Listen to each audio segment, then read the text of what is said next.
second.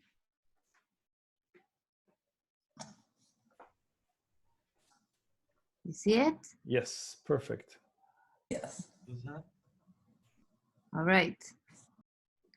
So thanks, Avi. Thanks for inviting me and for everyone for attending and the excellent speakers I've heard so far. Tough acts to follow, but I'll do my best. I'm going to talk about writing two sides of one transaction, but before I get started, I'll just introduce myself real quick. I'm Yael Ben-David. I live in Israel since 2007. Before then, I was in New York, where I did a bachelor's in journalism at the New York University. I decided I did not want to be a journalist, so I took a pretty sharp pivot and went to graduate school for neurobiology, and then decided I didn't want to be a scientist. So I kind of combined those two fields of writing and working with complex concepts to becoming a UX writer for complex products. I really see my niche and sort of area of expertise is less writing the kind of copy you would expect to see in the voice of, say, MailChimp, and more, less fun. Most of the copy I write won't make you smile, but more really translating innovative tech, because without users, so we really haven't accomplished anything. So really just translating the tech to make it usable. So I work at Funbox right now, and I want to quickly just describe what it is, because all the examples I'll be giving are from our product. So just to orient you real quick, we have a credit and payment solution for businesses in the US. So right now the product is only available in the US and only in English. And I'm going to set the credit product aside for a second. It's a revolving line of credit, kind of like a credit card, but I'm going to talk about our payment solution. So it's a B2B product, and it basically comes to solve the problem of net terms, right? So if any of you are freelancers, you're probably all too familiar with the net terms problem, where you provide a service and send an invoice, but don't actually need to get paid for 30 or 60 or even 180 days later. And that can be a cash flow problem. So what we do is we have this buyer. Again, this is B2B. So let's call our buyer Jimmy's Hats. It's a hat store. And they need to order from their seller. We'll call it Hats Emporium. Okay, so what happens is Funbox pays the seller so that the seller can go ahead and send the hats out to the buyer. And then the buyer pays us back later. So that way everyone's happy, right? The seller gets their money right away. The buyer doesn't have to pay right away. We give them a grace period, that net terms, and that works out. But it only works if we can bring both sides to the table, right? So without both buyers and sellers, we have no product. We're in good company with this problem, or this challenge, not only in other financial products. I mean, there are like eBay, where eBay has to be both customer and merchant facing, and they have another sort of layer of complexity where they also have a B2B aspect and a B2C aspect, but also even non-financial products like LinkedIn, for example, right? Without both job seekers and recruiters, the product doesn't have a whole lot of value. So there are a lot of products out there, and I'm sure there are many people here who write for them, who really need to talk to both sides of the transaction in order to provide value. So I want to talk about a few challenges that this type of writing faces. And I think that by looking at these challenges and some examples and the methodology of how at least we at Funbox have solved them in the past, hopefully is something that they can really is actionable no matter what your product is. So the first is, excuse me, different segments having different pain. So if we talk about the part in the flow where the buyer orders from the seller, so the seller has this pain where they need the flexibility to adjust the final price. So it could be that Jimmy's Hats orders 50 hats, but Hat Emporium says, okay, that'll probably cost $1,000. But until I actually manufacture the hats and weigh them, I really won't know the shipping price. So I need to have some wiggle room. On the other hand, the buyer, we don't want them to feel overcharged, right? So if Hats Emporium says, okay, so we're just going to charge you $1,200, and the buyer feels like they're being overcharged $200, so that's a bad experience. And we don't want that, like, don't shoot the messenger. We don't want that experience in our product. So what we did is this is a screen that happens when the buyer is placing their order. okay? And we have a feature called authorize. Now, you're all familiar with authorize. Authorize means like when you go to a hotel and they swipe your credit card when you've just checked in, you certainly don't owe them anything yet.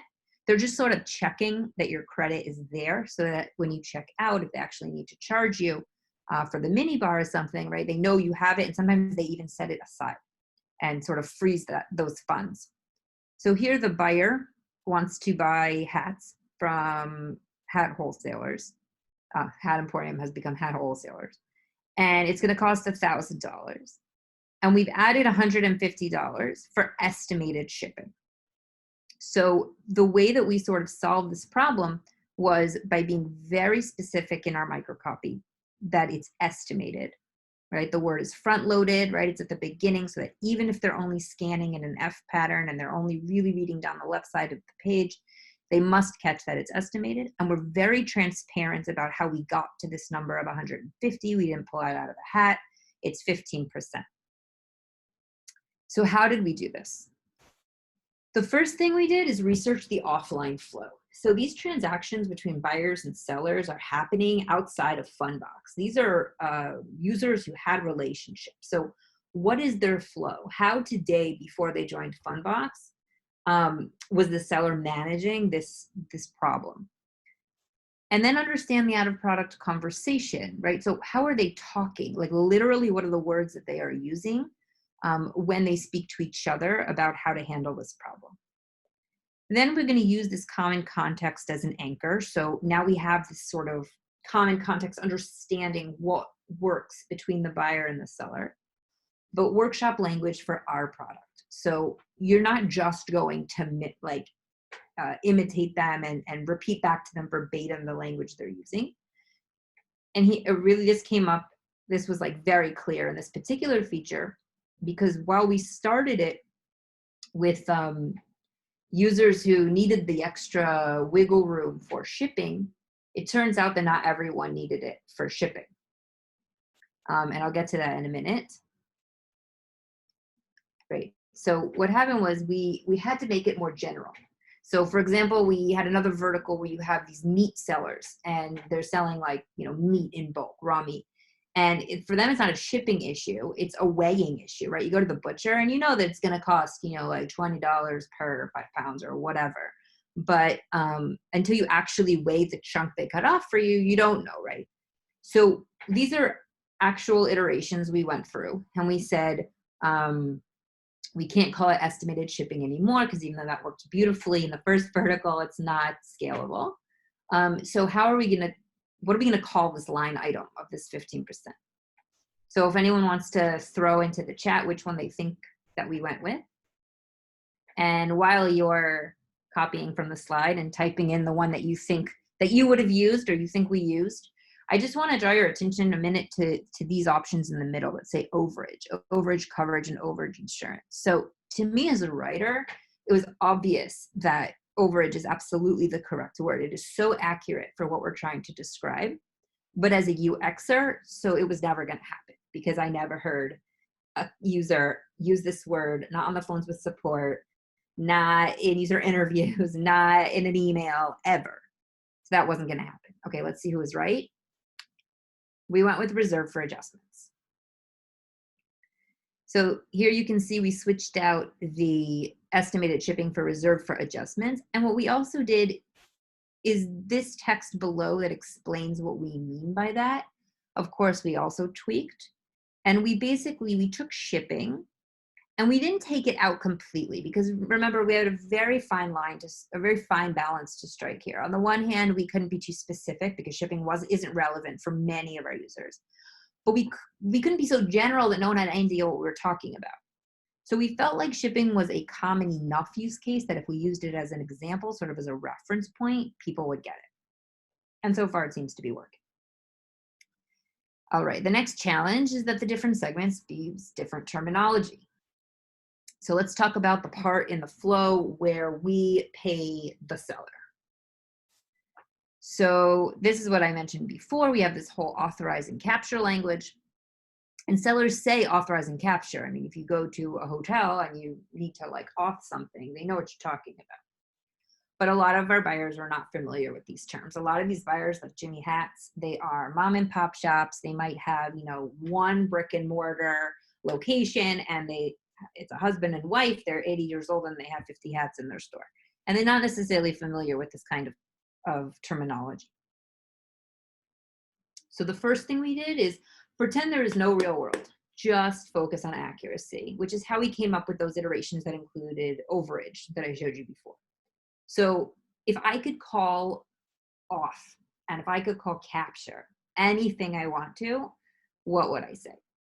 And then research conventions, because there are conventions out there, and it's really important not to accidentally say something that has a nuance you didn't intend, or something like that. And again, always understand the out of product conversation, because even though we didn't feel that our buyers were as familiar, particularly with authorization was less of a problem, capture was something they didn't really know well. They are talking about this. So what are they saying? We don't want to educate the user. We're going to learn from them. Okay, so we're here to be empathetic, to meet them where they are, to speak their language. So if they use a term that's not intuitive to us, it's not wrong, it's right. So the methodology here also involves speaking to industry experts. I don't want to use a term that seems right to me, but in technical language means something else. And use as many words as you need, well, not you, as your users need to really get the point. And I think a lot of you probably noticed on that previous example that there was like a pretty heavy paragraph of text there.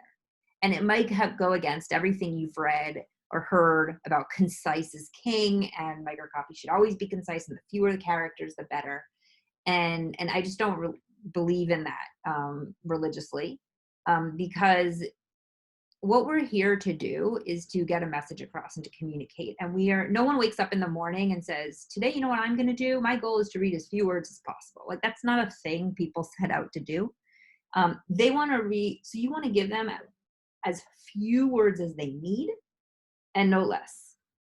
So you might end up with a paragraph like I had there, but if that's you answering the user's need, that is the best microcopy you could use. And check what other products are using, right? Because we don't need to reinvent the wheel. We just need to adapt the wheel to our car. I'm not saying to go look at your competitors and copy paste, but if they've done the research, it could be a really good springboard for you. So these were some of the iterations that we went through. Authorize and process payment, right? Some of these include authorize or off, because as I mentioned, that was the less problematic. The buyers were more comfortable with authorize than capture. So if you want to type in the comment in the chat which one you think we went with, just so you can prove afterwards you were right. Okay, and we went with authorize and process payment. I kind of hinted at the fact that we kept the authorized. Process payment to every single person we spoke with, gave them the first thing they thought about was having a credit card swiped. Payment process to them gave them an image of the point of transaction, the point of swiping, which is exactly what we want them to think. Like, this is the point where the funds that were previously set aside are actually going to leave their account.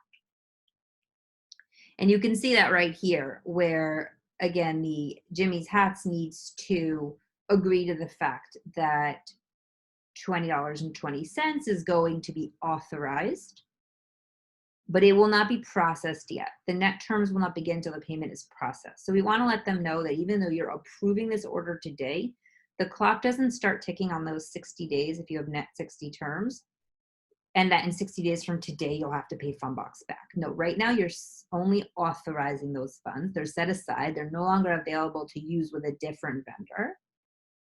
But once that credit card is swiped, quote unquote, once the payment is processed, usually when the seller's ready to ship and they have that final price, that's when the clock starts ticking on your net terms. Okay, so we have a bonus challenge. I just want to make it a little more complicated. Sometimes subsegments use different terms, right? So we've been talking about buyers and sellers using different terminology for the same things. So we found out that we have sellers and sellers who use different words for the same thing. So I've throughout this talk been referring to net terms, that we're a net terms product. We're here to solve the net terms problem. And it turns out we have a lot of sellers who don't call it net terms. They call it trade credit, or they call it deposits, which, we had users who we spoke to them and we said, how do you feel about net terms? And do you have an experience with this? And have you ever offered this to your buyers? And they go, oh no, we don't do like that dramatically. We don't do net terms. We do deposits. We take 10% up front and the rest 60 days later. Okay, well, that's like a very slightly less risky version of net terms. So what do we do then? So this is actually an example from marketing copy. It's not UX writing. It's not in product. It was on a previous iteration of our webpage, but I think it's very poignant to demonstrate this. So what happened was we said, okay, we have to say net terms. Many users say net terms. We talk about ourselves as a net terms product, but we don't want to risk alienating anyone who doesn't call it that. So what we did is this is the page where a seller can sign up to accept the Funbox credit as a payment method. And we wrote, I'm a merchant who wants to offer access to net terms. And then under it, give your customers time to pay for their purchases while you get paid right away. So we expanded on net terms. We explained it, but not in a way that dumbed it down. Like Sarah Richards says this. I'm sure a lot of you are familiar with her work.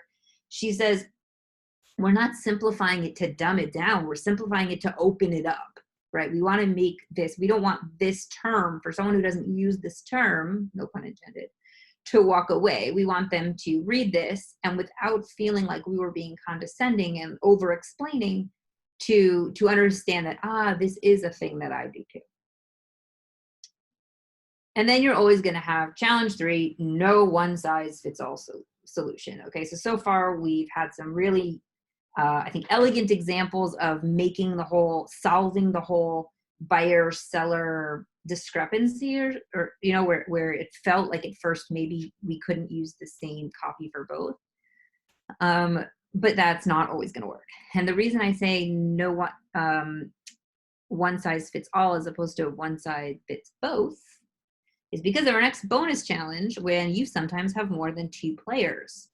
So in our case, it's not always just about buyers and sellers. So if you remember the original flow, the buyer orders from the seller, but sometimes the agent orders from the seller on behalf of the buyer, right? So you'll have this third party who calls up the hats place and says, I need you to send 50 hats to my client. But how are they going to pay, right? So if the agent had the buyer's credit card in their back pocket, then they would use the credit card, right? But obviously the agent doesn't have the buyer's credit card in their back pocket. And they also likewise don't have their Funbox account credentials. So they get to the part in the flow, the agent, where they want to pay. They place the order and they want to pay from the buyer's Funbox account, but they cannot log in because it's not their account. Now, the seller wants this added exposure of third parties, right? This is more people and more entities selling their goods. And the buyer wants the convenience of third parties, having other people helping them attend trade shows and place big orders and track things. That's good for them. And the agent wants a job. So how did we reconcile all of that? So at first, we solved it like this. We added this to the bottom of the login page that says, are you an agent? Send a remote request. And what this would basically do is this was like a workaround flow to the login. So now the agent could place the order with the seller and then send a notification to the buyer to handle payment. And the agent never needed to get into the account. However, this agent is not always an agent. It turns out that it can be a third party other than an agent. I won't get into it right now, but there were many varied use cases. So that copy of agent actually didn't work. And again, similar to the previous example, we needed to be general enough that people who were meant to be included, third parties this was relevant for, would realize that this flow is relevant for them. But at the same time, we couldn't be so general that they didn't know what we're talking about. So we went with ordering for someone else, Ask them to approve this payment method. And this was no easy feat because, as you see, our original approach was, are you an agent? So we went through a lot of banging our heads against the walls to what word should we replace agent with? Are you an agent? Are you a... And it was like, we couldn't fill in the blank. And then we realized we needed to sort of turn the whole thing on its head and not talk about who you are, but rather what you're doing. What have you come here to do? To order from someone else? This is the flow for you. Okay, so now you have different everything, not just different terminology and different pain, just different everything. This is what our help center looks like. It's like sort of the FAQ page. And we have sellers who come wanting answers, buyers who come wanting answers to different questions. And we have our credit product users. Remember, I said we have this payments product I've been talking about the whole time, but we also have a credit product. They're also coming to the same help center. So there's no way we can speak to all of them in one consistent way. So what do we do? Okay, the methodology. The first thing we did was inventory our resources. There are 1,000 ways to solve any of these problems. But as everyone here working, especially those in sort of shoestring startups or who are bootstrapping it, know you just don't ever have the resources to do everything that you want to do. So we came up with some really fancy, sophisticated filters and like all kinds of like deep links and cool solutions that would really personalize the experience of the knowledge base. But nobody wanted to invest that kind of dev effort. So we decided to solve it with microcopy. And the first step was to draw the right users in quickly. So we did that with this sort of tile structure and these section titles in bold, hoping to draw the users in to where they wanted to be. And the next thing we did was get the wrong users out quickly. So in case it didn't quite work and they ended up, we drew them in, but to the wrong place. Almost all of the articles start like this. We offer 2 services, a revolving line of credit and net terms. This article applies to. And then the idea was hoping to catch them before they waste their time reading, 5 paragraphs that are not relevant for them at all. So we tried to get the right users in, and then for whoever it didn't work on, get them back out. They can read the sentence, straight away realize that's not what they're interested in, and without reading any further, find where they do want to be. Okay, so this is your turn. The most interesting part is your takeaways, how all of you can do this where you are. So what are you trying to do? You need a shared content. What is the content that resonates with all of your users on both sides of your transaction, or even if you're not a transactional product or you're not one of these products trying to bring 2 sides together, you're going to be working with a variety of personas because people are just different. And so what speaks to them? What do they all want to hear about? And then find a shared voice. This really goes back to leaning into the conversations that are already happening. How do these people already sound when they speak to each other? Because they are finding common ground. And so we as the UX writers should be able to tap into that. And shared terminology. I call this getting in on their inside joke. And I mentioned it before, that they might say something that's unintuitive that I might be thinking to myself, but you mean overage. But they don't mean overage. They mean whatever they're calling it. So just call it what they're calling it. And when you need to, you maintain multiple versions. Okay, so this is going to be the slide I recommend everyone take a screenshot of. If you haven't been taking screenshots, this is the only one you need. And I'm not going to read through it because now you've taken a screenshot of it and you have your own copy. This is the methodology of how we're going to do those things that, and I've been discussing it the whole way through. So I'm not going to read them to you again. The only 2 I've added here, which I haven't mentioned yet, so I will mention them now, are the last 2. So first is workshop with product 2. I say 2 because everyone knows, or I hope everyone knows, that it's really important to workshop with marketing. And I think that's something we've gotten pretty good at. Marketing is the department that tends to have the most writers, other than you. Like in companies, I've worked mostly at companies where I'm the only UX writer, and I know a lot of people are in that position. So in order to form a writers guild, right, I'm very jealous of Nora's Wix guild with 150 writers.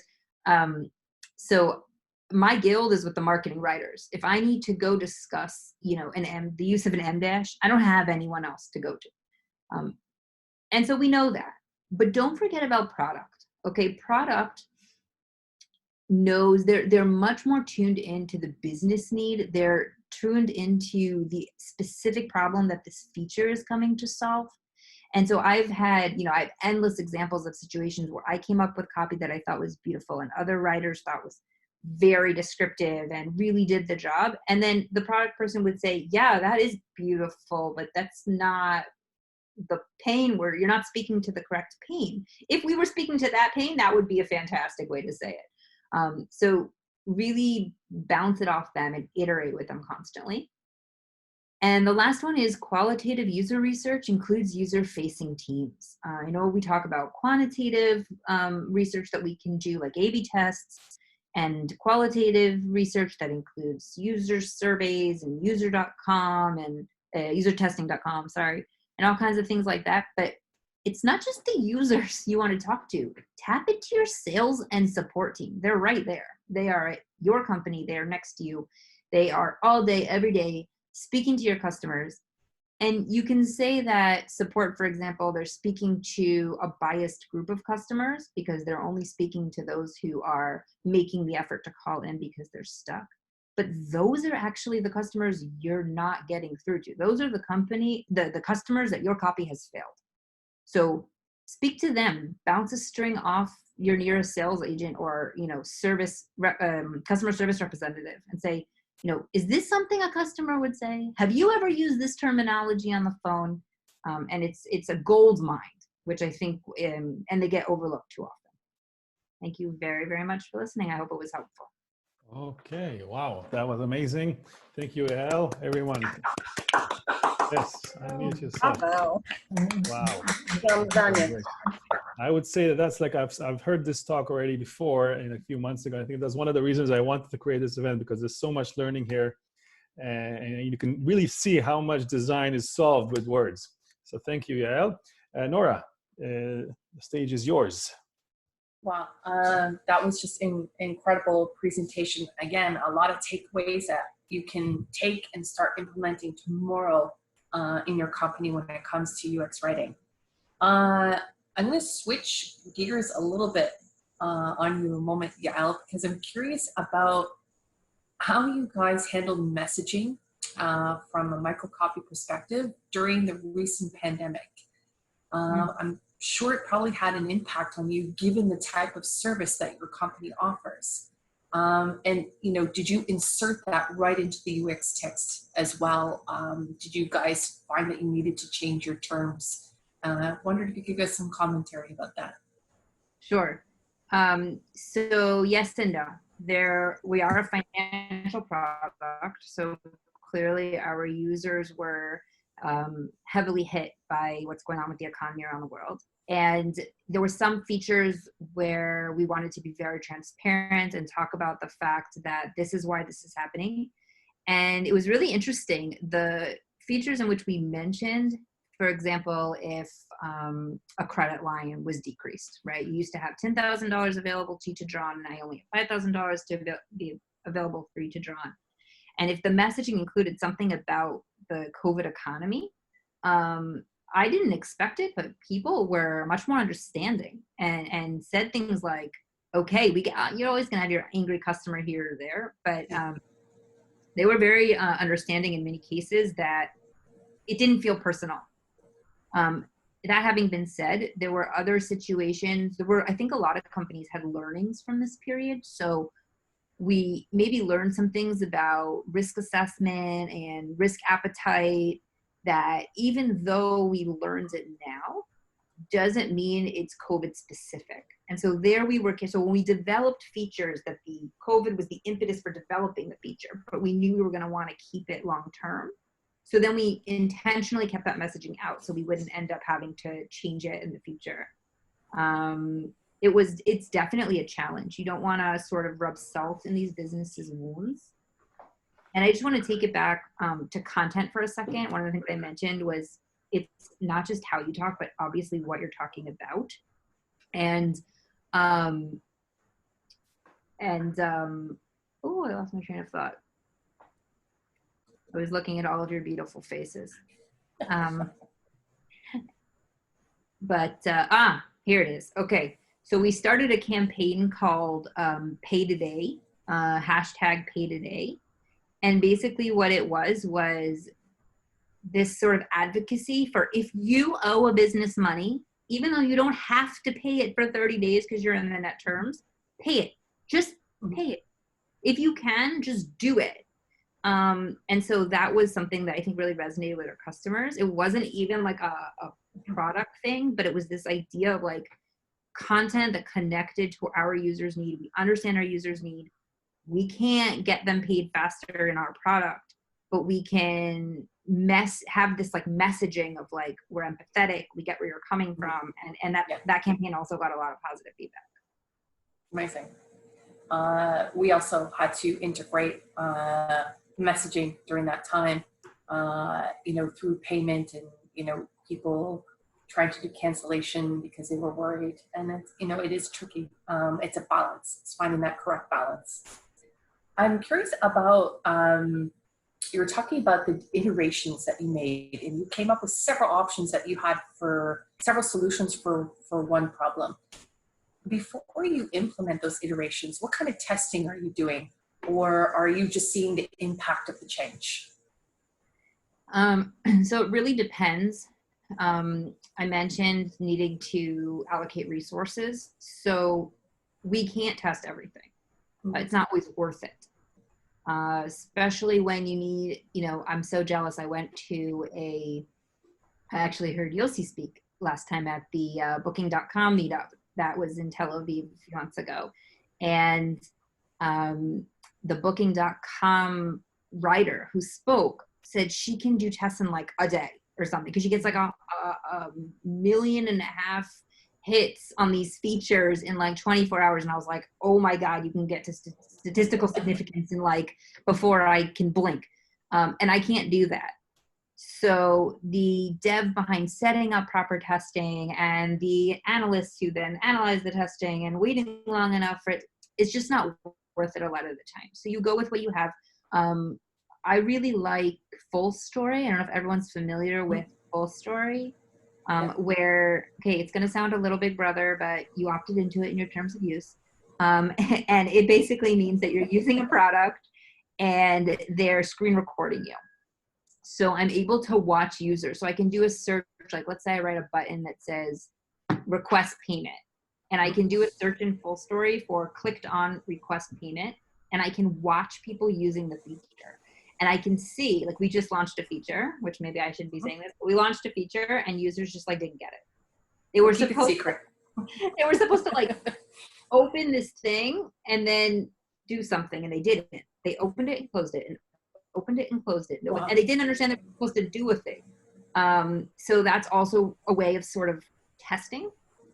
Just Absolutely. Keeping an eye on those things that you're not sure about. Yeah, it makes total sense.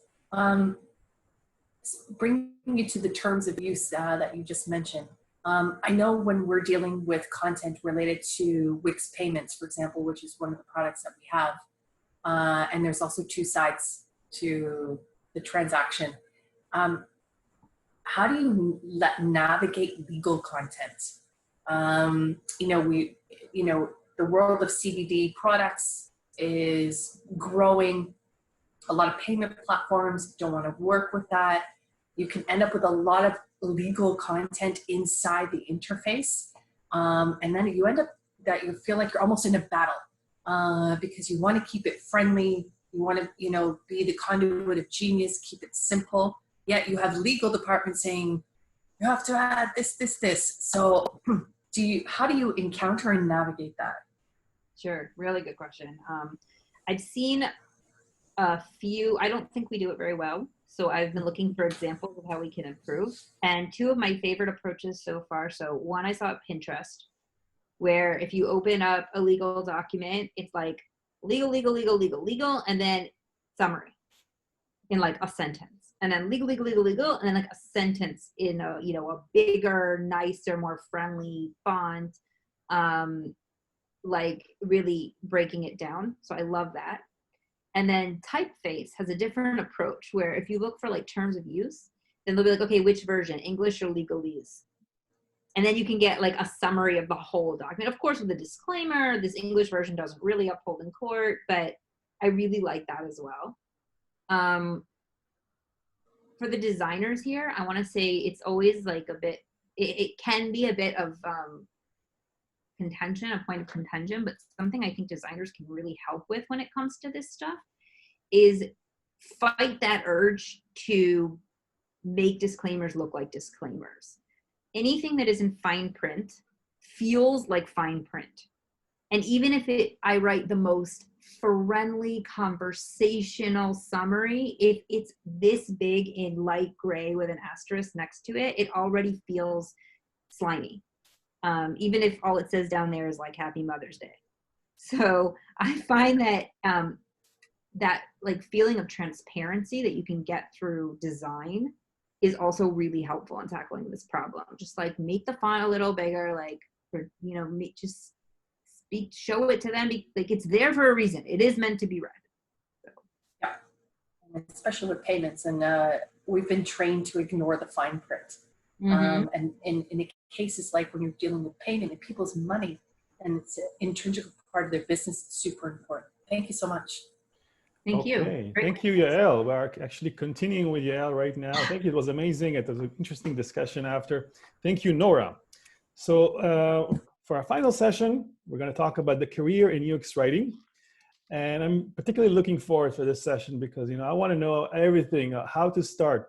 What we're going to discuss is the scope of hiring. What is hiring managers really looking for? How to prepare your resume, portfolio, how to crash the interview, and maybe, you know, how to start really, how to get to this place, and how to nourish this career for the long term. So for this, Yael Ben-David will guide us.